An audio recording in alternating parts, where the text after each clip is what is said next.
यही देशको सीमाभित्र मैले जन्म लिएँ गोर्खालीको सन्तान भनी गर्व गराउँदिए जन्माएको आमाले हो घाँस काट्दा काट्दै बाबु जीवन यसै गयो दुःख सार्दा सार्दै हामीलाई के नै सुख छ र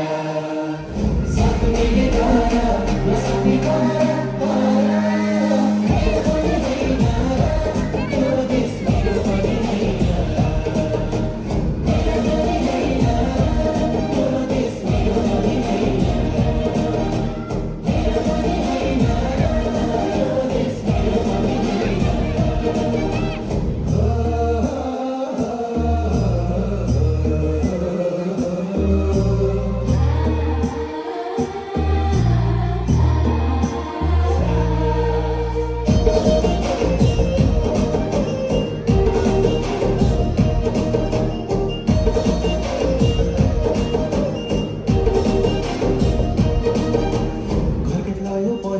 छैन खानु